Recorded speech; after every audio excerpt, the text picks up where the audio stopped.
The obvious assumption for people when they see the scale of the devastation, that it doesn't look like the sort of scale by a misfiring rocket. It looks like the scale of devastation that would be caused by an airstrike.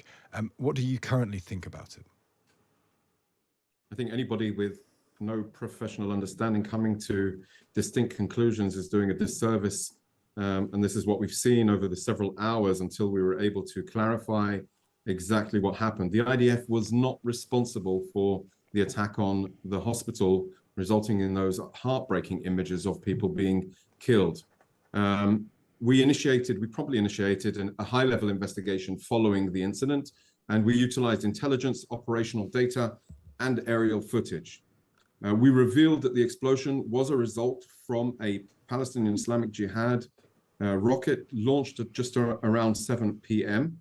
We established, from our perspective, 3 core points. First of all, no active operations by the IDF in that area, in the area of the Al-Ahli Hospital.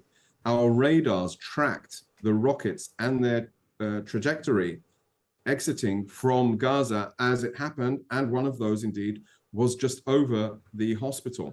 And indeed, we intercepted communications by Palestinian Islamic Jihad terrorists confirming the name and the malfunction of Al-Ahli Hospital. So this is not out of the ordinary. The only thing that we need to be cautious from is the premature reporting and blaming that it was Israel, as you questioned to begin with. Hamas is distributing and participating and engaging a huge propaganda campaign, and we can't let your readers or viewers or listeners be fooled by this terrorist organization that have no regard for human life. Are you able, Peter, because this is a hugely significant incident. It's affected Biden's visit to you. It's affected Biden's ability to talk to the King of Jordan. This is a massively important issue. Are you willing, as the Israeli government, to hand over the evidence you've got to an independent body, some independent body that can say, we can confirm independently that it wasn't Israel? Because people will listen to what you're saying,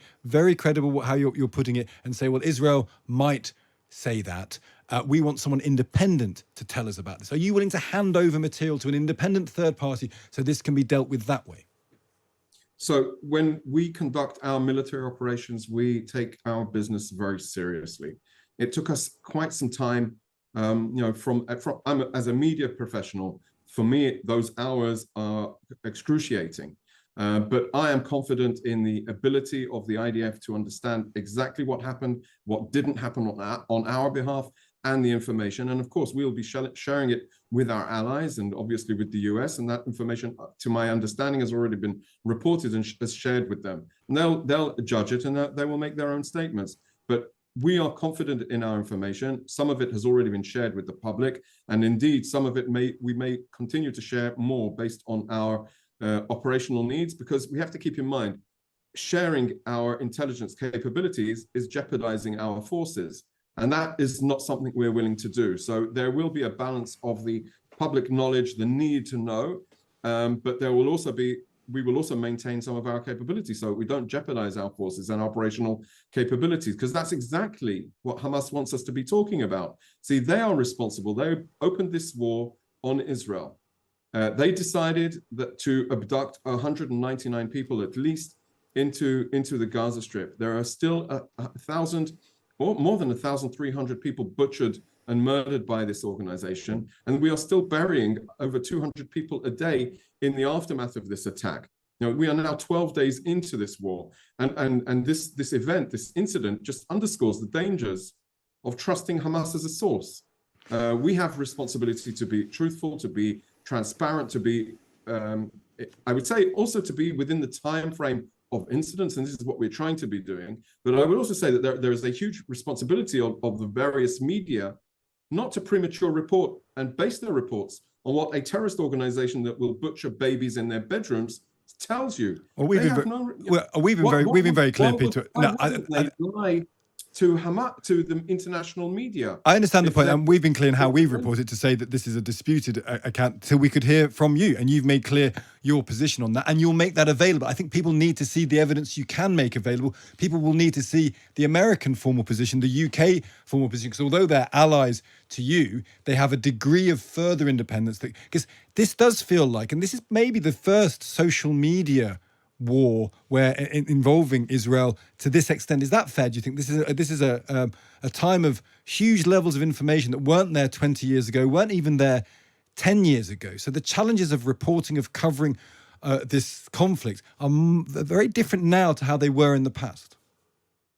So social media is not a new thing now in our conflicts. And indeed, we've been on the front, I would say, on the front lines of communicating on social media and traditional media. We have an extensive presence, and we've been leading, I'd say, international on the international level, and definitely with like-minded militaries. They come to see how the IDF operates in social media. The problem with the way social media has become, and obviously you know this more than me, it's become a huge stage for disinformation and misinformation.